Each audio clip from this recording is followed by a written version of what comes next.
वासोटा सर्व ट्रेकरचं एक आवडतं ठिकाण. वनदुर्ग प्रकारात मोडणारा हा किल्ला समुद्र सपाटीपासून 4,500 फूट उंचीवर आहे आणि ट्रेकरच्या दृष्टीने मध्यम समजला जातो.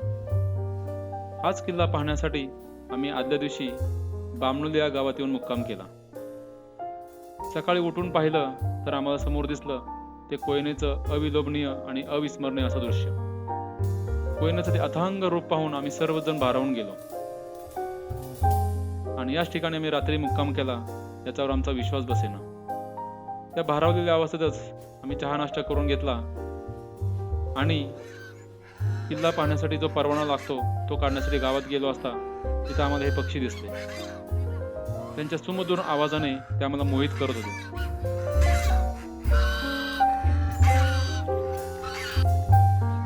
वन विभागाची परवानगी काढल्यानंतर पहिल्याच बोटीने आम्ही वासोट्याच्या दिशेने निघालो. हा 1.5 तासाचा सुंदर असा प्रवास करण्यासाठी सर्वजण उत्सुक होते. कोयनेच्या त्या अथांग अशा जलाशयातून त्याचं रूप पाहत आमचा प्रवास वासोट्याच्या दिशेने सुरू झाला. चारी बाजूने असणारे ते पाणी आमचं मन प्रसन्न करत होते. 1.5 तासाचा तो प्रवास कधी संपूच नये असं आम्हाला वाटत होता, पण प्रवास म्हटलं की कधी ना कधी तो संपणारच.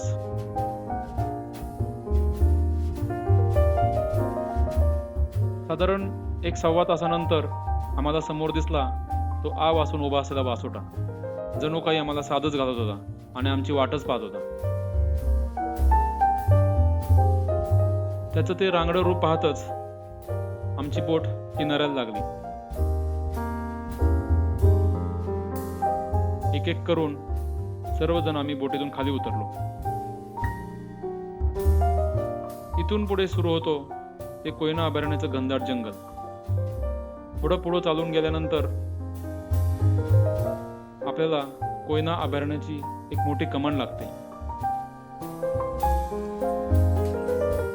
या कमानीतूनच आम्ही अभयारण्यामध्ये प्रवेश केला.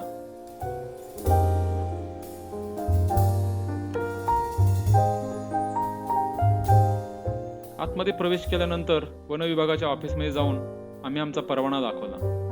या ऑफिसमध्ये अभयारण्यामध्ये असलेले वनस्पती, पक्षी, फुलं, प्राणी, सर्प या सर्वांची माहिती दिलेली आहे.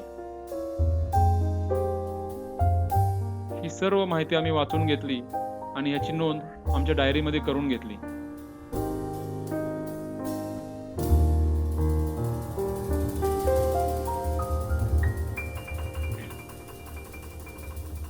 हे सर्व पाहून झाल्यानंतर आम्ही वासोट्याच्या दिशेने मार्गस्थ झालो. घनदाट अशा जंगलातून जाण्यासाठी सर्वजण उत्सुक होते.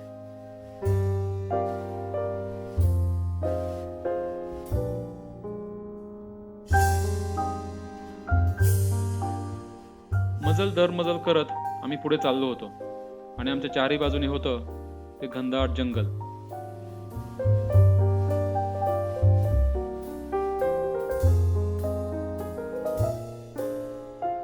याच अभयारण्यामध्ये सह्याद्रीचा व्याघ्र प्रकल्पही आहे आणि दर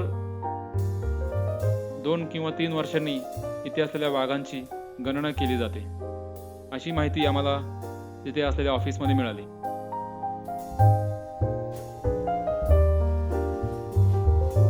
थोडं अंतर पुढे चालून गेल्यानंतर आम्हाला एक ओढा लागला.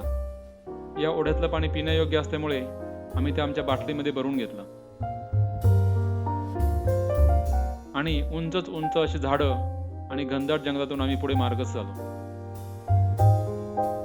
थोडं वर चालून गेल्यानंतर मागे पाहिले असता आम्हाला दिसलं ते कोयनेचं अथांग असं जलाशय आणि घनदाट अशी जंगल. याच जंगलातून आम्ही पुढे चालत राहिलो.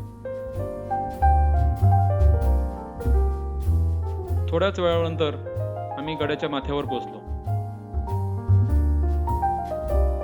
या माथ्यावर पोहोचल्यानंतर आपल्या समोरच एक बिनछपराचं मारुतीचं मंदिर दिसतं. या मंदिराच्या उजव्या बाजूस जाणारी वाट ही काळकाईच्या ठाण्याकडे जाते. या वाटेतच महादेवाचं एक सुंदर मंदिर आहे. या मंदिरात 2-3 जणांची राहण्याची सोय होऊ शकते, पण गडावर राहण्यासाठी वन विभागाची परवानगी नाही. इथून पुढे जाणारी वाट ही माचीवर घेऊन जाते. या माचीला काळकाईचं ठाणं असंही म्हणतात. ही माची पाहून लोहगडाच्या विंचूकड्याची आठवण आल्याशिवाय राहत नाही.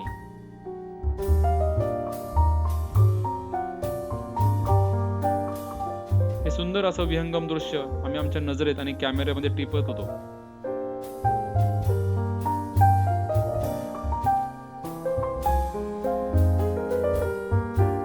या माचेवरूनच आम्ही थोडं अंतर पुढे चालून गेलो आणि माचेच्या कड्यावर येऊन थांबलो. या कड्यावरून आपल्याला जे समोर दिसतं ते अगदी रमणीय आहे. आजूबाजूचा घनदाट झाडांनी व्यापलेला प्रदेश, मैपतगड, खाली असलेली घनदाट झाडी,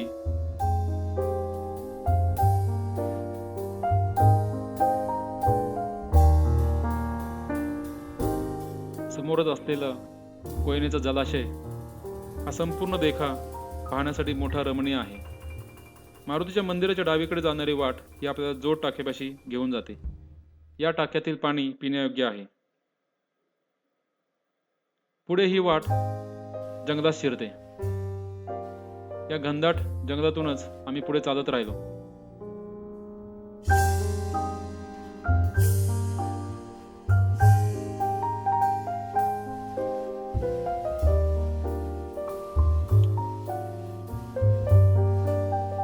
ही वाट संपल्यानंतर आपल्याला पुढे बाबूकडा दिसतो. या बाबूकड्यावरूनच आपल्या समोर जो डोंगर दिसतो तो म्हणजे जुना वासोटा. जुना वासोट्यावर जाण्यासाठी वाट अस्तित्वात नाही. घनदाट जंगल आणि वन्यश्वापदे तिथे असल्यामुळे तिथे जाण्यासही परवानगी नाही.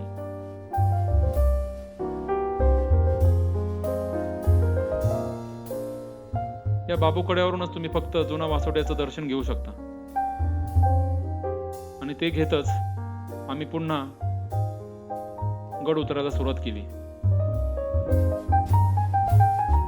काही ठिकाणी असलेल्या पायऱ्या आणि काही ठिकाणी असलेली बिकट वाट यामुळे सर्वजण सावकाश उतरत होते.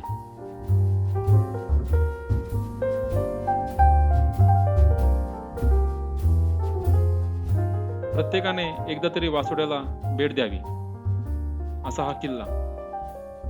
वनदुर्ग प्रकारात मोडणारा, पहिल्यांदा करणाऱ्यासाठी अवघड असा, पण नेहमी करणाऱ्यासाठी मध्यम प्रकारात मोडणारा. किल्ल्याची सर्व माहिती पाहून झाल्यानंतर आम्ही पुन्हा बोटीने आमचा प्रवास बामणोलीच्या दिशेने सुरू केला आणि अंततः आम्ही बामणोलीत येऊन पोहोचलो.